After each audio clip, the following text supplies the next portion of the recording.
Ẹ kúlé o gbogbo ẹ̀yin bàbá àti màmá, ẹ̀gbọ́n àti àbúrò tẹ́ ẹ̀ ń gbọ́ mi nínú ilé àbí lẹ́nu iṣẹ́. Ẹ̀dẹ̀ ò dàbí. Ẹ kú àbọ̀ sí ìpalẹ̀mọ́ ẹ̀kọ́ ilé ẹ̀kọ́ ọjọ́ ìsinmi wa fún ọjọ́ ìsinmi tó ń bọ̀ yìí. Ọjọ́ 17 oṣù kẹjọ 2025 tá a wà yìí. Fún gbogbo àwa ìjọ Ọlọ́run tá à ń tẹ̀lé ìlànà ilé ẹ̀kọ́ ọjọ́ ìsinmi gbogbogbò tí à ń lò káàkiri àgbáyé nínú onírúurú ìjọ bí ìjọ onítẹ̀bọmi ní Nàìjíríà lábẹ́ àkóso ẹ̀ka ẹ̀kọ́ ìjọ náà.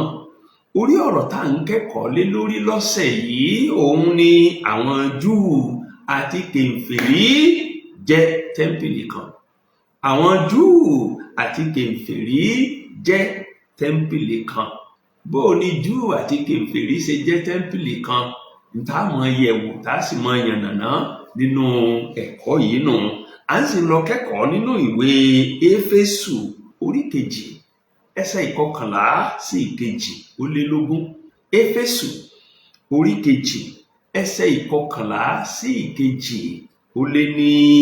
12 rẹ̀. Tí bíbélì yìí bá wà lárọ̀ọ́wọ́tó yìí, ẹ gbé ẹ sí ẹ jẹ́ a jọ kẹ́kọ̀ọ́ nínú ọ̀rọ̀ Ọlọ́run.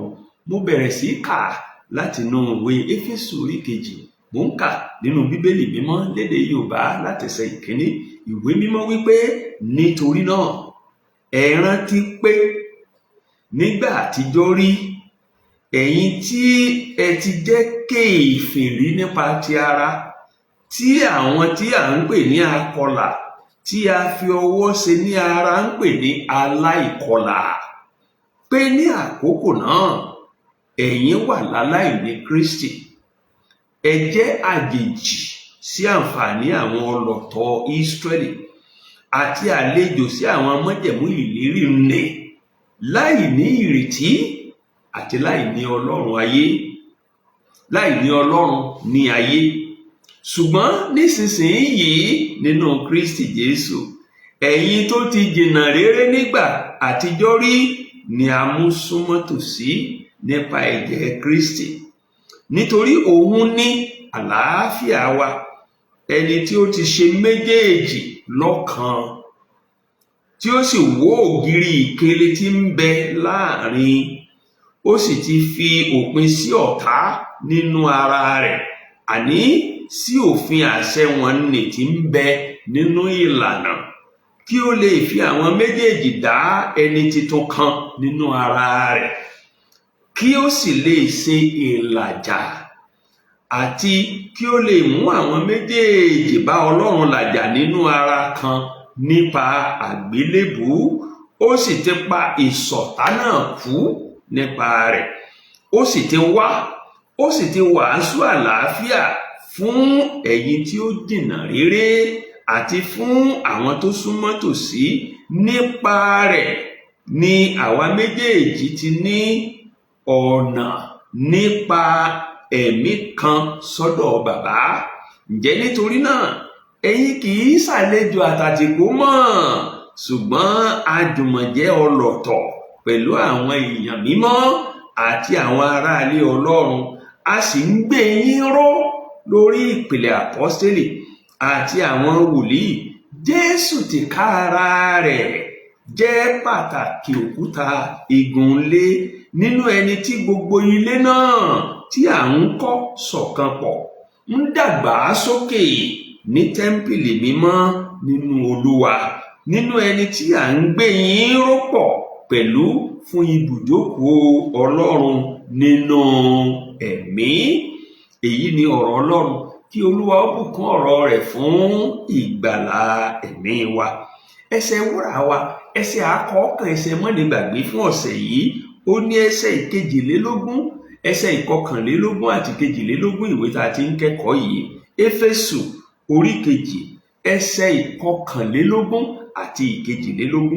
Ẹ gbọ́ bó ti wí lẹ́ẹ̀kan sí. Ìwé mímọ́ ní nínú ẹni tí gbogbo ilé náà tí à ń kọ́ ṣọ̀kan pọ̀ ń dàgbà sókè ní tẹ́ḿpìlì mímọ́ nínú Olúwa, nínú ẹni tí à ń gbé yín ró pọ̀ pẹ̀lú fún ibùjókòó Ọlọ́run nínú ẹ̀mí. Nínú ẹni tí gbogbo ilé náà tí à ń kọ́ ṣọ̀kan pọ̀ wọ́n ń dàgbàsókè nípa ní tẹ́ḿpìlì mímọ́ nínú Olúwa, nínú ẹni tí à ń gbé yín ró pọ̀ pẹ̀lú fún ibùjókòó Ọlọ́run nínú ẹ̀mí. Ẹsẹ̀ wúrà wa, ẹsẹ̀ akọ̀ọ̀kan, ẹsẹ̀ mọ́nigbàgbé lọ́sẹ̀ yìí nù. Ìṣọ̀kan gbogbo ẹ̀yà, gbogbo èdè, gbogbo àwọ̀ nínú tẹ́ḿpìlì kan ṣoṣo tí í ṣe ìjọ Kristi. Lẹ́ẹ̀kan sí mo kí yín kú àbọ̀ sínú ẹ̀kọ́ ti ọ̀sẹ̀ yìí. Ẹ ṣé nígbà gbogbo tí ẹ̀ ń fọkàn bá wa lọ. Àdúrà mi ni pé bá a tó ti ń lọ nú ẹ̀kọ́ tọ̀sẹ̀ yìí, Olúwa ó tún bùkún yín ju tàtẹ̀yìnwá lọ. Ẹ̀kọ́ wa tá à ń kọ́ lọ́sẹ̀ yìí ó gbára lé àwọn ẹ̀kọ́ méjì tá a ti kọ́ sẹ́yìn nínú oṣù kẹjọ yìí. Tẹ́ ẹ̀ bá gbàgbé, ẹ̀kọ́ àkọ́kọ́ tá a kọ́kọ́ kọ́ nínú oṣù yìí ó ṣe àtẹnumọ́ lórí pé àwa onígbàgbọ́, àwa ni tẹ́ḿpìlì Ọlọ́run. Nínú ẹ̀kọ́ tá a kọ́ nínú ìwé Kọ́ríńtì kìíní orí 3 bẹ̀rẹ̀ láti ẹsẹ̀ 10 sí 23, àwa ń gbàgbọ́ ní tẹ́ḿpìlì Ọlọ́run. Nínú ẹ̀kọ́ tá a kọ́ lọ́sẹ̀ tó kọjá, ẹ̀kọ́ tọ̀sẹ̀ tó kọjá, ó fọbalé wípé gbogbo àgọ́ ara wa yìí, gbogbo ẹ̀yà ara wa tọlọ́run ni. Ẹ̀yà ara wa pátápátá tọlọ́run ni gbogbo ẹ̀. Nínú ẹ̀kọ́ tá a kọ́ nínú ìwé Kọ́ríńtì kìíní kan náà orí 6 ẹsẹ̀ 13 sí 14 àti 18 sí 20 rẹ̀. Yàtọ̀ sí wá wípé ẹnì kọ̀ọ̀kan wá jẹ́ tẹ́ḿpìlì Ọlọ́run, ẹ̀kọ́ tọ̀sẹ̀ yìí wá fọbalé wípé gbogbo onírúurú ẹ̀yà, gbogbo onírúurú èdè, gbogbo onírúurú èèyàn tí ń bẹ láyé yìí pátápátá gbogbo wa jẹ́ ọ̀kan nínú Kristi. Nítorí náà gbogbo ẹ̀yà ènìyàn, ìbáà ṣe Júù, ìbáà ṣe kèfèrí, á parapọ̀ á di tẹ́ḿpìlì Ọlọ́run. Nítorí náà kò sí ẹ̀yà kankan nínú ayé tí Jésù Kristi tanù. Kò sì sí ẹ̀yà kankan tí ó ju ẹ̀yà kan lọ. Gbogbo wa, gbogbo ẹ̀yà pátápátá lápapọ̀, òun ni wọ́n parapọ̀ tí wọ́n di tẹ́ḿpìlì kan, ní wọ́n dìjọ kan ṣoṣo, ìjọ Kristi. Nítorí náà nínú ẹ̀kọ́ yìí, Paul wá ṣàlàyé lẹ́kùnrẹ́rẹ́ bí iṣu ṣe kú, bọ́ọ̀bẹ ṣe bẹ́, bí àwọn tó yapa bá a ṣe múra wọn bá ara wọn làjà, àti bí a ṣe múra wọn bá Ọlọ́run làjà, tá a wá so gbogbo ẹ̀ di ẹyọ kan. Ìdí nìyẹn tí ẹ̀kọ́ wa tó fi pín sí abala 3. Abala àkọ́kọ́ ó ń sọ̀rọ̀ lórí àkókò ìyapa. Abala kejì ń sọ̀rọ̀ lórí bá a ti ṣe ètò ìbálàjà. Abala kẹta sì ń sọ̀rọ̀ bá a ṣe sọ gbogbo ẹ̀ di ẹyọ kan. Ẹ máa fọkàn bá wa lọ bá a ti ń lọ sínú abala àkọ́kọ́, èyí tá a pàpèlé rẹ̀ ní ara wá nípa ẹ̀jẹ̀ Jésù Kristi. Ara wá nípa ẹ̀jẹ̀ Jésù Kristi. Èyí ní í ṣe pẹ̀lú ẹsẹ̀ 11 sí 13 ìwé tá a kà tán. Éfésù orí 2 ẹsẹ̀ 11 sí 13. Ní abala àkọ́kọ́ ẹ̀kọ́ wa yìí, Àpọ́stélì Paul ṣàlàyé lórí ìyapa àwọn ẹ̀yà ènìyàn síra wọn, pàápàá jùlọ ẹ̀yà Ísírẹ́lì tàbí Júù àti gbogbo ẹ̀yà yòókù tó wà nínú ayé. Torí pé fún àwọn ọmọ Ísírẹ́lì, oríṣiríṣi èèyàn méjì péré ní bẹ nínú ayé, àwọn àtàwọn yòókù. Àwọn àtàwọn yòókù, ẹ̀yà Ísírẹ́lì àti gbogbo ẹ̀yà yòókù. Gbogbo ẹ̀yà yòókù orúkọ tí wọ́n máa ń pè wọ́n ní kèfèrí. Gbogbo ẹ̀yà yòókù tí ń bẹ nínú ayé, ìbáàṣà Amẹ́ríkà ni o, ìbáàṣà Asia ni o, ìbáàṣà Áfíríkà ni o, gbogbo ẹ̀yà yòówù tí ń kókù nínú ayé làwọn ọmọ Ísírẹ́lì papọ̀ dẹyọ kan ṣoṣo tí wọ́n ń pè ní kèfèrí. Nínú ẹ̀kọ́ yìí, Paul Àpọ́stélì wá ń rán àwọn onígbàgbọ́ Éfésù létí wípé ẹ má gbàgbé àná o, ẹ má gbàgbé ibi ẹ̀ tí ń bọ̀, ẹ má gbàgbé ipò yín kó tó di pé ẹ nígbà pàdé pẹ̀lú Kristi. Kí sì nípò náà? Ẹ jẹ́ a jọ kà á nínú ẹsẹ̀ 11 ìwé mímọ́. Nítorí náà ẹ rántí pé nígbà àtijọ́ rí ẹ̀yin ti jẹ́ kèfèrí nípa tara, tí à ń pè ní akọlà, tí àwọn tá à ń pè ní akọlà tí a fọwọ́ ṣe ń pè ní aláìkọlà. Gbogbo ẹ̀yà ènìyàn tó kù láyé ni àwọn Júù, àwọn ọmọ Ísírẹ́lì máa ń pè ní aláìkọlà. Àwọn ni a máa ń pè ní akọlà. bó o lè yí ṣe rí bẹ́ẹ̀? Ohun tó ní ó rí bẹ́ẹ̀ ni wípé nígbà tọ́lọ́run bá Ábúráhámù dá májẹ̀mú, nígbà tọ́lọ́run pe Ábúráhámù tó bá dá májẹ̀mú nínú ìwé Jẹ́nẹ́sísì orí 17, Ọlọ́run bá dá májẹ̀mú pẹ̀lú ìdábẹ́ fún gbogbo ọmọkùnrin tó bá bí. Òun gangan la kọ́kọ́ sì dábẹ́ fún, a sì ní gbogbo àwọn ọmọ rẹ̀ tó bá bí o kó máa ṣe ìdábẹ́ fún wọn gẹ́gẹ́ bí àmì májẹ̀mú pé òun Ọlọ́run yà á sọ́tọ̀ àti irú ọmọ rẹ̀ láti jẹ́ ti tòun àti láti jẹ́ ohun èlò láti bùkún fún gbogbo ìdílé ayé. Àwọn ọmọ Ísírẹ́lì nìkan la sì máa ń kọlà abẹ́ fún ní gbogbo ìgbà náà. Torí náà gbogbo ẹ̀yà tó kù láyé a kà wọ́n kún aláìkọlà.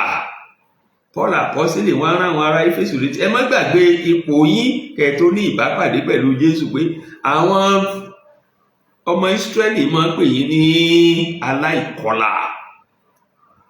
Kì í ṣe kìkì yìí nìkan, Paul wá tẹ̀síwájú nínú ẹsẹ̀ 12 láti yànnàná àwọn nǹkan 5 pàtàkì èyí tí ó jẹ́ tó mú ìyapa wà láàrin àwọn ọmọ Ísírẹ́lì àti gbogbo ẹ̀yà tó kù nínú ayé. Ipò tí gbogbo ẹ̀yà tó kù nínú ayé wà ṣáájú ìbápàdé pẹ̀lú Kristi, ṣáájú ìfaraẹnirúbọ Jésù Kristi, nǹkan 5 tó mú wọn yapa, tó yà àwọn ọmọ Ísírẹ́lì pẹ̀lú gbogbo ẹ̀yà tó kù nínú ayé. Nǹkan 5 lẹ́sẹ̀ 12 ló yànnàná rẹ̀ fún wa. Ẹ gbọ́ bí ìwé mímọ́ ti wí pé ní àkókò náà tẹ́ ẹ wà láláìkọlà, tẹ́ ẹ tí ì ní ìbápàdé pẹ̀lú Jésù, ẹ̀yin wà láláì ní Kristi. 2, ẹ jẹ́ àjèjì sí àǹfààní àwọn ọlọ́tọ̀ Ísírẹ́lì. 2, àlejò sí àwọn májẹ̀mú ìlérí. 3, ẹ wà láláì nírètí. 4, ẹ wà láláì ní Ọlọ́run ní ayé. Ó jẹ́ 5. Nǹkan 5 tó mú kí àwọn ọmọ Ísírẹ́lì yàtọ̀ pátápátá sí gbogbo ẹ̀yà ayé yòókù wọn.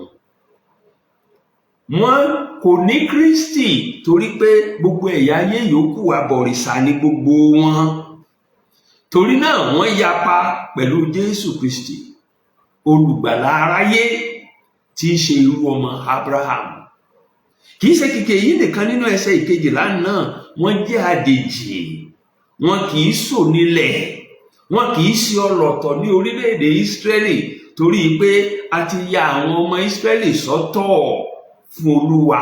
Torí náà gbogbo ẹ̀yà ayé yòókù a kà wọ́n pé tolúwa ni wọ́n, torí pé wọn ò sínú àwọn tolúwa yà sọ́tọ̀ tí í ṣe irú ọmọ Ábúráhámù. Lọ́nà kẹta, wọ́n jẹ́ àlejò sí ìlérí májẹ̀mú tọ́lọ́run bá Ábúráhámù dá. Wọn kì í ṣonílé nínú ẹsẹ̀ 12 nǹkan náà. Bó tiẹ̀ jẹ́ pé ìlérí tọ́lọ́run ṣe fún Ábúráhámù, ara ìlérí yẹn wà tó jẹ́ pé ó kan gbogbo ayé. Tẹ́ bá wòwe Jẹ́nẹ́sísì orí 12 nínú ẹsẹ̀ 1 sí 3, nígbà tọ́lọ́run ṣèlérí fún Ábúráhámù, tọ́lọ́run pe Ábúráhámù tí ń ṣèlérí fún, pàápàá jùlọ ẹsẹ̀ 3, Ọlọ́run sọ, ó ṣèlérí fún pé nípasẹ̀ rẹ̀ Ábúráhámù á bùkún gbogbo ìdílé ayé. Ìlérí èyí tí ó wá sí ìmúṣẹ nípa bí Jésù ti kú fún gbogbo aráyé. Ṣùgbọ́n bí ìlérí yìí tilẹ̀ wà tọ́kan gbogbo ayé, májẹ̀mú tọ́lọ́run bá Ábúráhámù dá kọ̀kan gbogbo ayé. Ẹnu ọwọ́ irú ọmọ Ábúráhámù nìkan ni májẹ̀mú yẹn kàn. Nǹkan míì tó yá gbogbo ayé nípa pẹ̀lú àwọn ọmọ Ísírẹ́lì nù, bí Paul ṣe pàkíyèsí nínú ẹsẹ̀ 12 ìwé Éfésù orí 2 tá a ti ń kẹ́kọ̀ọ́. Nǹkan kẹrin tó yà wá nípa òun ni pé a wà láláì nírètí. Ìrètí kíni? Ìrètí ayérayé. Òkùnkùn ṣúbọ gbogbo ayé mọ́lẹ̀ torí pé wọn ò mọ Ọlọ́run débi pé wọn ó tiẹ̀ sìn. Torí náà wọn ò ní ìrètí ayérayé. Inú ayé nìkan ni ìrètí wọn mọ. Nǹkan ẹlẹ́ẹ̀karùn-ún tó wá dé tó burú jù, èyí tí ń ṣe gbogbo ayé tó yà wá nípa pẹ̀lú àwọn ọmọ Ísírẹ́lì, àwọn Júù, òun ni wípé gbogbo ayé wà láláì mọ Ọlọ́run. Wọn ò ní Ọlọ́run bí àwọn ọmọ Ísírẹ́lì ṣe ní Ọlọ́run. Wọn ò ní Ọlọ́run bó tiẹ̀ jẹ́ wípé gbogbo àwọn èdè àti ẹ̀yà káàkiri ayé ni wọ́n ní ọlọ́run kéékèèké tí wọ́n ń sìn, ní wọ́n ní òrìṣà tí wọ́n ń bọ, ṣùgbọ́n ọlọ́run òdodo, ọlọ́run òtítọ́ wọn ò mọ̀ débi pé wọn ó sìn ín. Paul apọ́stélì ó ṣe ẹ̀kúnrẹ́rẹ́ àlàyé nípa ipò tí gbogbo ènìyàn ayé wà ṣáájú ìbápàdé pẹ̀lú Jésù lẹ́kùnrẹ́rẹ́ nínú lẹ́tà rẹ̀ tó kọ sáwọn ará Róòmù orí kìíní bẹ̀rẹ̀ láti ẹsẹ̀ ìkejìdínlógún sí kẹẹ̀ẹ́dọ́gbọ̀n. ẹ jẹ́ á fi pẹ̀lẹ́pẹ̀lẹ́ kà kẹ́ẹ̀rí ipò búburú tíran ènìyàn wà ṣáájú ìfaraẹnirúbọ Jésù Kristi. ẹ̀gbọ́n tí ìwé mímọ́ wí, Róòmù orí kìíní ẹsẹ̀ ìkejìdínlógún sí ìkẹẹ̀ẹ́dọ́gbọ̀n. mo bẹ̀rẹ̀ sí kà láti ẹsẹ̀ ìkejìdínlógún. Róòmù orí kìíní, ìwé mímọ́ ní, nítorí a fi ìbínú Ọlọ́run hàn láti ọ̀run wá sí gbogbo àìwà bí Ọlọ́run àti àìṣòdodo ènìyàn, àwọn ẹni tí ó fi àìṣòdodo tẹ òtítọ́ mọ́lẹ̀. Nítorí ohun tí a lè mọ̀ ní ti Ọlọ́run ó fara hàn nínú wọn, nítorí Ọlọ́run ti fi hàn fún wọn. Nítorí ohun rẹ̀ tó farasin láti ìgbà dídá ayé, a rí wọn gbangba, à ń fi òye ohun tí a dá mọ̀ ọ́n, àní agbára àti ìwàláàyè rẹ̀ ayérayé, kí wọn kí ó lè wà ní aláìríwí. ẹsẹ̀ ìkọkànlélógún, nítorí ìgbà tí wọ́n mọ Ọlọ́run, tí gbogbo ayé mọ Ọlọ́run, wọn ò yìn lógo bí Ọlọ́run, bẹ́ẹ̀ ni wọn kò sì dúpẹ́, ṣùgbọ́n èrò ọkàn wọn di asán, a sì mú ọkàn òmùgọ̀ wọn ṣókùnkùn. wọ́n ń pe ara wọn ní ọlọ́gbọ́n, wọ́n dá sí èrè. ipò tíran ènìyàn wà nìyẹn. wọ́n sì pa ògo Ọlọ́run tí kì í díbàjẹ́ dà sí àwòrán ère ènìyàn kì í díbàjẹ́, àti ti ẹyẹ àti ẹranko ẹlẹ́sẹ̀ mẹ́rin àti ohun tí ń rákòrò. ipò ténìyàn wà nìyẹn. ẹsẹ̀ ìkẹrìnlélógún, nítorí náà lọ́lọ́run ṣe fi wọ́n lẹ̀ fún ìfẹ́kúfẹ̀ẹ́ ọkàn wọn síwà èérí láti máa ṣe àìbọ̀wọ̀ sí ara wọn láàrin ara wọn, fún àwọn ẹni tí ó yí òtítọ́ Ọlọ́run padà sí èké. wọ́n ń bọ, wọ́n sì ń sin ẹ̀dá ju ẹlẹ́dàá lọ, ẹni tí í ṣe olùbùkún títí láé. àmín. ipò tí ìran ènìyàn wà ní, ẹ̀dá là ń sìn, a ò sin ẹlẹ́dàá. ṣùgbọ́n ìròyìn ayọ̀ ó wá dé nínú ìwé tá a ti ń kẹ́kọ̀ọ́ yìí nípasẹ̀ Jésù Kristi. nínú ẹsẹ̀ ìkẹtàlá ìwé Éfésù orí kejì tá a ti ń kẹ́kọ̀ọ́, ìwé mímọ́ ní, ṣùgbọ́n nísinsìnyí a ti kú òǹdí ìdò. ṣùgbọ́n nísinsìnyí nínú Kristi Jésù, ẹ̀yin tẹ́ ẹ ti jìnnà réré nígbà àtijọ́ rí, a mú un súnmọ́ tòsí nípa ẹ̀jẹ̀ Jésù Kristi.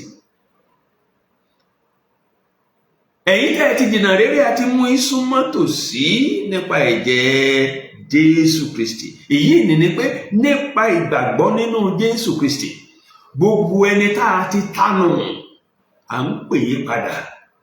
nípa ìgbàgbọ́ nínú Jésù Kristi, gbogbo ẹni tá a ti yọ kúrò à ń fi kù.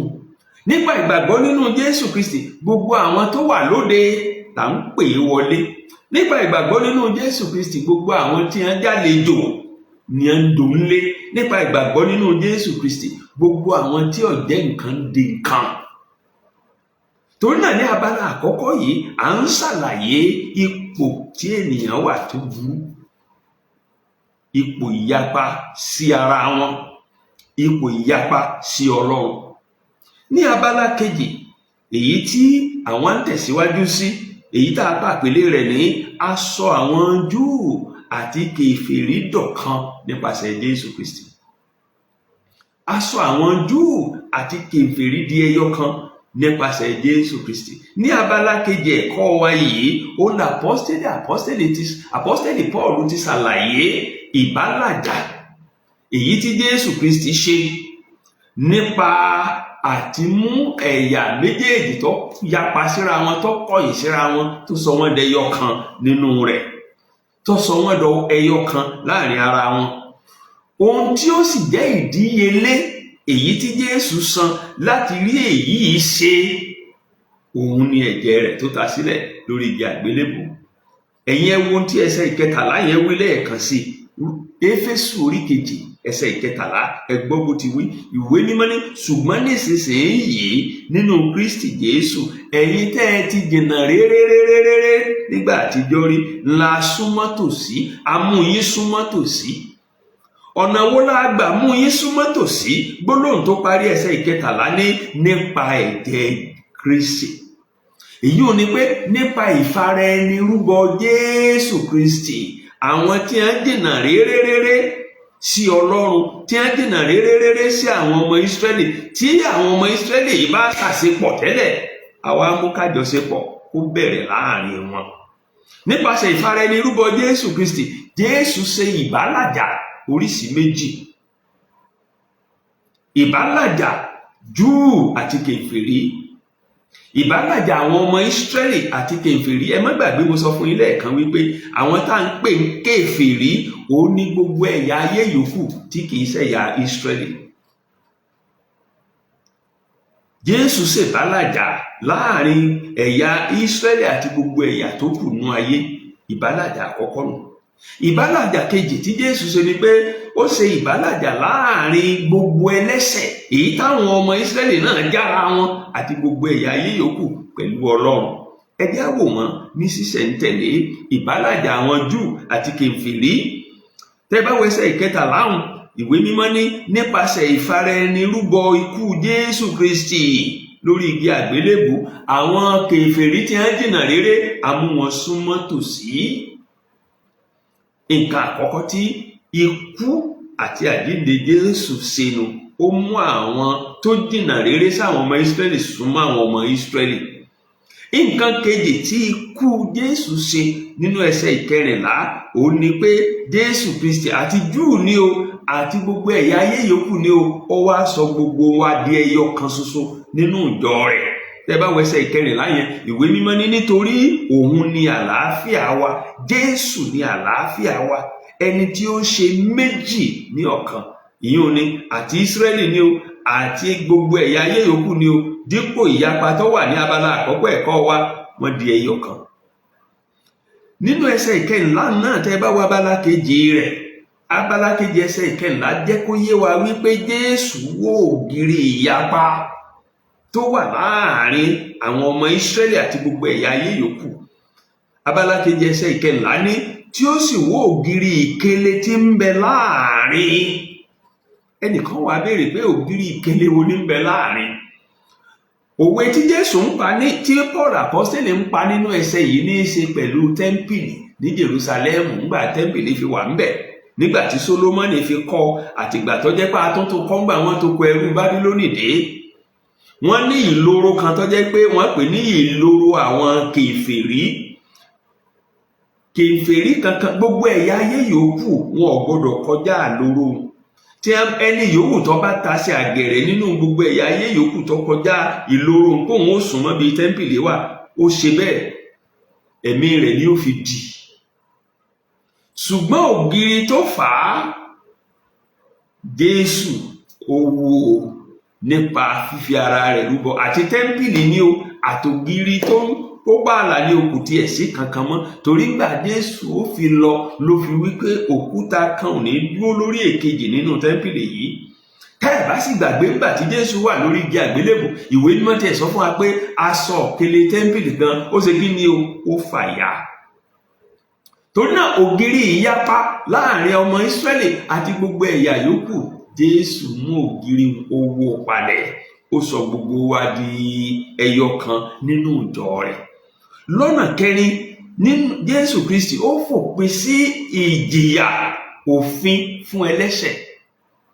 Ó fòpin sí ìjìyà òfin fún ẹlẹ́ṣẹ̀ nípa fífi ara rẹ̀ san ìdíyelé ẹ̀ṣẹ̀ wa àti mímú gbogbo òdodo ṣẹ. Tẹ́ ẹ bá wo ẹsẹ̀ ìkẹẹ̀ẹ́dógún ìwé tá a ti ń kẹ́kọ̀ọ́, ìwé mímọ́ ní ó sì ti fi òpin sí ọ̀tá nínú ara rẹ̀, àní sí òfin àṣẹ wọn nì tí ń bẹ nínú ìlànà, kí ó lè fi àwọn méjèèjì dá ẹni títún kan nínú ara rẹ̀, kí ó sì lè ṣe ìlàjà. Kí lẹsẹ̀ ìkẹẹ̀ẹ́dógún yìí ń sọ?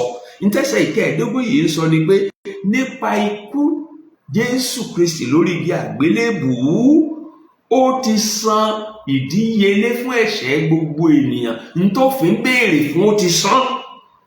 Kí ló fi ń béèrè fún?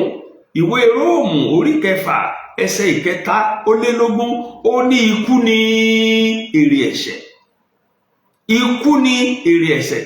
Ntí òfin béèrè fún Jésù ti fún, ó ti fi fòfin, ó ti kú. Nítorí náà òfin ò mú ẹlẹ́ṣẹ̀ kankan mọ́ tó bá ti nígbàgbọ́ nínú Jésù. Òfin ikú ni èrè ẹ̀ṣẹ̀ kò mú ẹlẹ́ṣẹ̀ kankan mọ́ tó bá ti gba Jésù ní Olúwa àti Olùgbàlà rẹ̀. Nǹkan kan tó ṣe ni. Ìtọ́ tó rọ̀ mọ́ náà ni pé Jésù mú gbogbo òfin ṣẹ. Torí náà òfin ìjìyà fún ẹlẹ́ṣẹ̀ Jésù ti mú ṣẹ lórí igi àgbélébùú.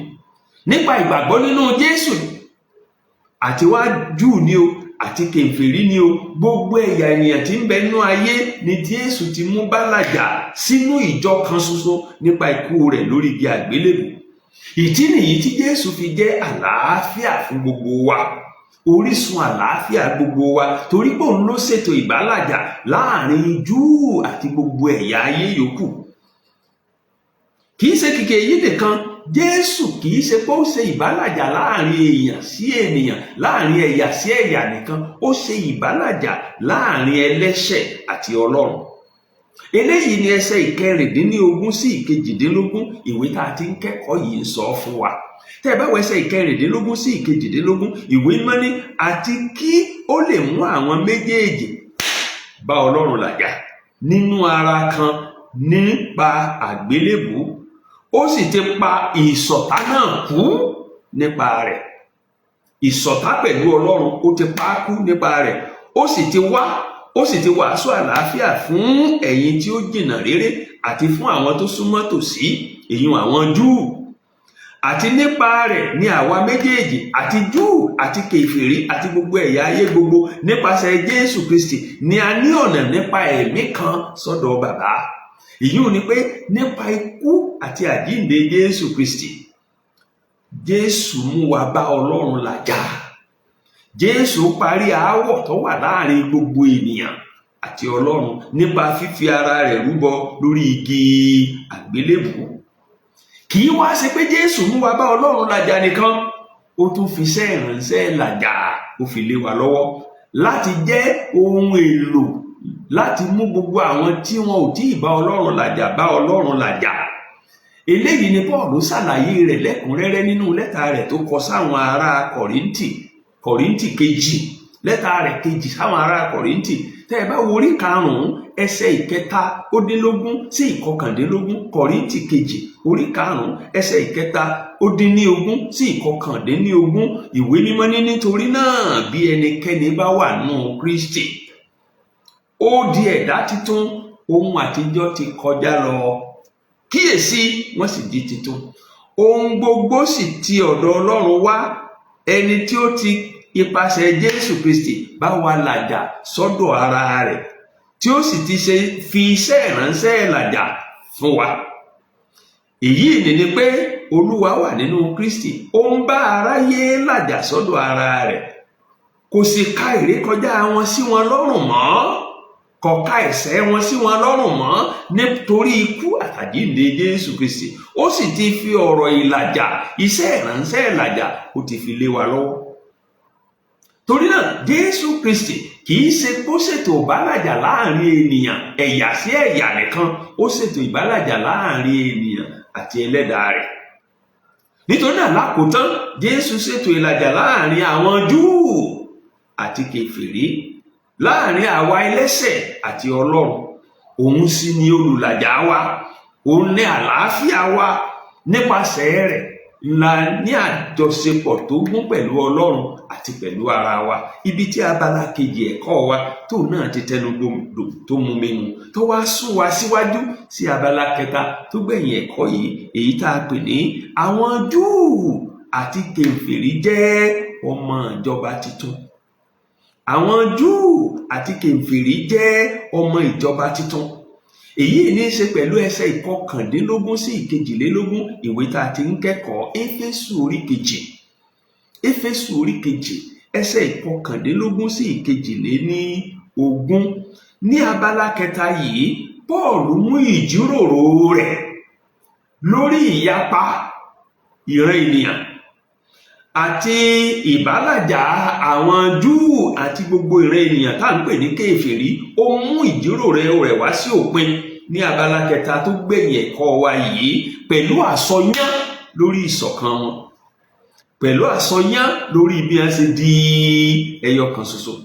Ìdí nìyí tó fi jẹ́ wípé kì í ṣèèṣì nígbà tí abala kẹta ẹ̀kọ́ wa yìí tó bẹ̀rẹ̀ pẹ̀lú gbólóhùn ǹjẹ́ nítorí náà. Ǹjẹ́ nítorí náà jẹ́ ẹ̀yán ọ̀rọ̀ tí ń tọ́ka sí àbájáde ohun kan tó ti ṣẹlẹ̀ ṣáájú. Ìbéèrè tó wá yá béèrè ní abala àkọ́kọ́ ẹsẹ̀ àkọ́kọ́ nínú abala kẹta ẹ̀kọ́ wa yìí tó bẹ̀rẹ̀ pẹ̀lú ǹjẹ́ nítorí náà ni pé ká béèrè pé nítorí kíni. Torí pé ohun gbogbo tó bẹ̀rẹ̀ láti ẹsẹ̀ ìkọkàndínlógún títí dé ìkejìlélógún níbi tẹ́kọ̀ọ́ wa ó ti dánu dúró, ó ní í ṣe pẹ̀lú tó ti ṣẹlẹ̀ ṣáájú ní gbólóhùn ǹjẹ́ nítorí náà ló fi bẹ̀rẹ̀ ẹsẹ̀ ìkọkàndínlógún yẹn. Ǹjẹ́ nítorí náà, ǹjẹ́ nítorí kíni? Ǹjẹ́ nítorí pé Jésù ti fi ẹ̀mí rẹ̀ rúbọ fún ẹ̀ṣẹ̀ wa. Ǹjẹ́ nítorí Jésù ti ṣe ìbálàjà ẹlẹ́ṣẹ̀ sí ẹlẹ́ṣẹ̀. Ǹjẹ́ nítorí Jésù ti ṣe ìbálàjà ẹlẹ́ṣẹ̀ sí Ọlọ́run. Ǹjẹ́ nítorí Jésù ti ṣe ìbálàjà láàrin ẹ̀yà Júù, ẹ̀yà Ísírẹ́lì àti kèfèrí. Ǹjẹ́ nítorí Jésù Kristi ti ṣe ìbálàjà láàrin gbogbo ènìyàn àti Ọlọ́run láì ní fi ṣe èdè wọn, àṣà wọn, àwọ̀ wọn àbí orílẹ̀-èdè tí wọ́n ti wá. Ǹjẹ́ nítorí Jésù ti sọ gbogbo wa dọ̀kan, ó ti sọ wá dẹbí, ó ti sọ wá dìdílé, ó ti sọ wá di tẹ́ḿpìlì kan ṣoṣo. Ǹjẹ́ nítorí náà ẹsẹ̀ ìkọkàndínlógún wá ní ẹ̀yin kì í ṣàlejò àti àtìpó mọ́, ṣùgbọ́n àdùnmọ̀jẹ́ ọlọ́tọ̀, àdùnmọ̀jẹ́ ẹni pàtàkì, àdùnmọ̀jẹ́ kókó nínú àwọn ẹni mímọ́ àti àwọn aráalé Ọlọ́run. Nítorí pé Jésù ti fi ara rẹ̀ ṣe ìrúbọ fún ẹ̀ṣẹ̀ wa, toró ti ṣèbálàjà láàrin ara wa síra wa, toró ti ṣèbálàjà láàrin ara wa sí Ọlọ́run wa. Àwa tá a jálejò àìsàtìpó mọ́, àwa tá a já láìkọlà àti kúrò láláìkọlà àti di ọlọ́tọ̀ nínú àwọn èèyàn mímọ́ àti ará ilé Ọlọ́run, àti di ẹbí kan. Ìdí nu tí orí ọ̀rọ̀ yìí fi ń sọ, orí ẹ̀kọ́ wa tọ̀sẹ̀ yìí fi ń tẹnu mọ́ fún wa wípé àti Júù o àti kèfèrí o tẹ́ḿpìlì kan ni wá. Tẹ́ḿpìlì tá a sì ń sọ̀rọ̀ nípa rẹ̀ ń bí òun ni ìjọ Kristi. Tẹ́ḿpìlì tá a ń sọ̀rọ̀ nípa rẹ̀ nu. Torí náà nínú ìjọ Kristi kò sí ìyapa bíi ti ìwù ọmọ, ìyapa ẹ̀yà àbí ìyapa èdè. Jésù ti sọ gbogbo rẹ̀ di ọ̀kan. A sì kọ́ ìjọ yìí sórí ìpìlẹ̀, sórí ìwàásù àti àsọtẹ́lẹ̀ àwọn àpọ́stélì. Gẹ́gẹ́ bí ẹsẹ̀ 20 ìwé tá a ti ń kẹ́kọ̀ọ́ yìí ti ṣe sọ fún wa. Ìwé mímọ́ ní a sì ti gbé yín ró lórí ìpìlẹ̀ àwọn àpọ́stélì àti àwọn wòlíì. Jésù tìkára rẹ̀ jẹ́ pàtàkì òkúta igunlé nínú ẹni tí gbogbo ilé náà tí à ń kọ́ ṣọ̀kan pọ̀ ń dàgbà sókè ní tẹ́ḿpìlì mímọ́ nínú Olúwa. Ẹsẹ̀ 22 nínú ẹni tí à ń gbé yín ró pọ̀ pẹ̀lú fún ibùjókòó Ọlọ́run nínú ẹ̀mí. Kí ni kókó tá à ń sọ ń bí yìí? Òun ni pé nínú Jésù Kristi kò sí ìlà oòrùn tàbí ìwọ̀ oòrùn, kò sí gúúsù tàbí àríwá, kò sí ẹrú tàbí òmìnira, kò sí Júù tàbí kèfèrí. Gbogbo onígbàgbọ́ la ti sọ̀dọ̀ kan ṣoṣo nínú tẹ́ḿpìlì kan ṣoṣo Ọlọ́run tí í ṣe ìjọ Kristi káàkiri àgbáyé. Gbogbo wa la ti mú bá ara wa làjà, gbogbo wa náà la sì ti mú bá Ọlọ́run làjà pẹ̀lú. Àpọ́stélì Paul Pétérù àpọ́stélì ó ṣàlàyé nípa èyí náà nínú ìwé rẹ̀ tó kọ tá à ń pè ní Pétérù kínní orí 2 ẹsẹ̀ 9 sí 10. Pétérù kínní orí 2 ẹsẹ̀ 9 sí 10. sí gbèdé yín wà lọ́wọ́ yín, ẹ jẹ́ àjọjọ ká. Pétérù kínní orí 2 ẹsẹ̀ 9 sí 10. Pétérù ní ṣùgbọ́n gbogbo ẹ̀yin onígbàgbọ́ nìran tá a yàn láì ní fi ṣe ẹ̀yà yín láì ní fi ṣe èdè yín, láì ní fi ṣe bóyá Júù ní yín ni o àbí Ísírẹ́lì àbí kèfèrí. Ẹ̀yin nìran tá a yàn, ẹ̀yin lolú àlùfáà, ẹ̀yin lórílẹ̀-èdè mímọ́, ẹ̀yin lènìyàn ọ̀tọ̀, ká lè fi ọlá ńlá ẹni tó pè yín jáde kúrò nínú òkùnkùn sínú ìmọ́lẹ̀ ìyanu rẹ̀ hàn. Ẹ̀yin kì í ṣe ènìyàn nígbà kan rí, ṣùgbọ́n nísinsìnyí ẹ̀yin di ènìyàn Ọlọ́run. Ẹ̀yin tí kò rí àánú gbà rí, ṣùgbọ́n nísinsìnyí ẹ rí àánú gbà. Ìyẹn mú mi rántí ọ̀kan nínú orin wa tá a máa ń kọ: mo dúpẹ́ pé mo rí àánú gbà, mo dúpẹ́ pé mo rí àánú gbà, torí kì í ṣe gbogbo ènìyàn ló rí àánú gbà. Pétérù ní ẹ̀yin ò rá àánú gbà ńgbà kan rí, ṣùgbọ́n nísinsìnyí ẹ ti rá àánú gbà. Torí náà nínú Jésù Kristi, gbogbo ẹ̀yà, gbogbo èdè, gbogbo àwọ̀, gbogbo ènìyàn, láì ní fi ṣe ọmọ Ísírẹ́lì ni mí ni o, àbí Júù ni mí ni o, àbí kèfèrí ni mí ni o, tó bá ti gba Jésù lólúwa àti olùgbàlà rẹ̀, á sọ gbogbo wa di ẹyọ kan ṣoṣo, tẹ́ḿpìlì kan ṣoṣo, ìjọ kan ṣoṣo ti Kristi. Orúkọ yòówù tá a lè máa pè é gẹ́gẹ́ bí ènìyàn, ìjọ Kristi ò pé méjì, ẹyọ kan ni. Nínú gbogbo ẹ̀yà ẹyọ kan ni, nínú gbogbo èdè ẹyọ kan ni. Torí náà kò sí ìyapa, kò sì gbọdọ̀ sí ìyapa nínú ìjọ Kristi, torí tó fi ẹ̀mí rẹ̀ tó fi rànú. Ibi tẹ́kọ̀ọ́ wa tọ̀sẹ̀ yìí tó ti tẹnubodò tó ti mú mi nù. Ṣùgbọ́n ká tó máa lọ ilé, ẹ jẹ́ kí n ṣàtẹnumọ́ kókó méjì àbí mẹ́ta nínú ẹ̀kọ́ yìí fún ìgbé ayé ọmọlẹ́yìn Kristi ojoojúmọ́. Kókó àkọ́kọ́ tí mo sì fẹ́ tẹnumọ́ ni wípé bàbá àti màmá, ẹgbẹ́ àtàbúrò tẹ̀ ń gbọ́ mi, ẹ máa rántí ìrírí yín kẹ́ ẹ tó gba Jésù, kẹ́ ẹ sì jẹ́ kí ó máa ta yín gbọ̀ngbọ̀n láti máa wá ìgbàlà àwọn ẹlòmíì.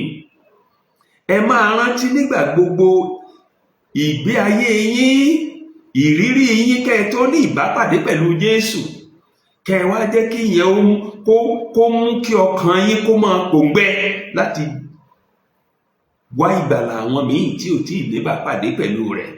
Eléyìí ni Paul apọ́stélì ń gbìyànjú láti rán àwọn ènìyàn Éfésù létí nínú ìwé Éfésù orí 2 tá a ti ń kẹ́kọ̀ọ́ yìí, tí sì ń pè wọ́n níjà kí wọ́n fi takuntakun ṣiṣẹ́ ìgbàlà àwọn ẹlòmíì, ìbàlájà àwọn ẹlòmíràn. Lọ́nà kejì, ẹ̀kọ́ yìí ń pè ẹnìkọ̀ọ̀kan wa pé ká bá Ọlọ́run làjà. Jésù ti fi ẹ̀mí rẹ̀ san ìdíyelé ẹ̀ṣẹ̀ wa, ó ti kú oró tá a bá kú, ó ti jìyà ẹ̀ṣẹ̀ tá a bá jẹ. Ohun tó kù fún ẹnìkọ̀ọ̀kan wa ni ká jẹ́wọ́ ẹ̀ṣẹ̀ wa, ká sì kọ̀ ọ́ sílẹ̀, ká sì jẹ́wọ́ Jésù Kristi ní Olúwa àti olùgbàlà wa, kí a sì gba ìdáríjì ẹ̀ṣẹ̀ wa, ká sì gba ìgbàlà ọ̀fẹ́ tá a fi ń fúnni nípa ìgbàgbọ́ nínú Jésù. Nípa bẹ́ẹ̀ a ó ní ìbálàjà pẹ̀lú Ọlọ́run. Ẹ jẹ́ á bá Ọlọ́run làjà nípa ìgbàgbọ́ nínú Jésù. Ẹ̀kọ́ yìí lọ́nà kẹta, ó ń kọ́ wa wípé nígbà tá a bá Ọlọ́run làjà tán, ká bá àwọn onígbàgbọ́ ẹlẹgbẹ́ wa náà làjà. Ká má jẹ́ ohun èlò ìyapa nínú ìjọ Ọlọ́run, ṣùgbọ́n ká jẹ́ ohun èlò ìbálàjà pẹ̀lú àwọn ẹlòmíràn, pẹ̀lú onígbàgbọ́, pẹ̀lú àwọn aláìgbàgbọ́. Iṣẹ́ ìránṣẹ́ ìlàjà gbogbo ọmọlẹ́yìn Kristi la fi lé lọ́wọ́ láti mú gbogbo àwọn tí ò tí ì bá Ọlọ́run làjà àti láti máa wà ní àlàáfíà pẹ̀lú gbogbo ènìyàn. Kì í ṣe ká máa jẹ́ ohun èlò ìyapa nínú ìjọ àbí ní àdúgbò àbí ní ìlú àbí lórílẹ̀-èdè tá a wà. Pọ́ọ̀lù nínú lẹ́tà rẹ̀ tó kọ sí àwọn ará Róòmù nínú orí 12, ó ní ẹ máa wà ní àlàáfíà pẹ̀lú gbogbo ènìyàn. Bó ṣe wà nípa tiyín, ẹ wà ní àlàáfíà pẹ̀lú gbogbo ènìyàn. Lọ́nà kẹrin nínú ẹ̀kọ́ yìí ń kọ́ wa pé ká má máa ṣẹlẹ́yàmẹ̀yà nínú ìjọ Kristi. Jésù ti sọ gbogbo ẹ̀yà di ọ̀kan, ọ̀kan ò sì jù kan lọ. Jésù ti fi ẹ̀mí rẹ̀ ṣèrúbọ fún gbogbo wa. Torí náà, ẹ má jẹ́ ṣẹlẹ́yàmẹ̀yà ìyàn, àwọ̀, àṣà, èdè. Olúwa ti sọ gbogbo wa di ọ̀kan. Nítorí náà, ojúṣe Ọlọ́run ó ti ṣe. Ẹ jẹ́ káwa náà ṣe tiwa láti wà ní ìṣọ̀kan nínú ìjọ Kristi. Ẹ má jẹ́ àfira wa sípò Ọlọ́run. Ìdájọ́ ẹnìkan kò sí lọ́wọ́ wa. Ọlọ́run ló ní ìdájọ́.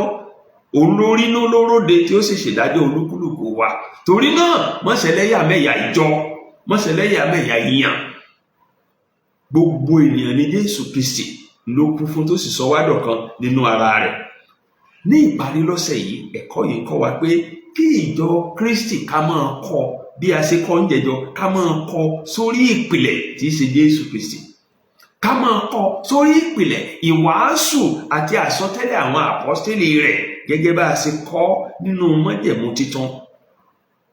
Gbogbo ẹ̀kọ́ àti àṣà àti ìṣe tá a bá ti lè fìdí rẹ̀ múlẹ̀ nínú májẹ̀mú titun gẹ́gẹ́ bí ọmọlẹ́yìn Kristi tòótọ́ gbé sẹ́gbẹ̀ẹ́ kan.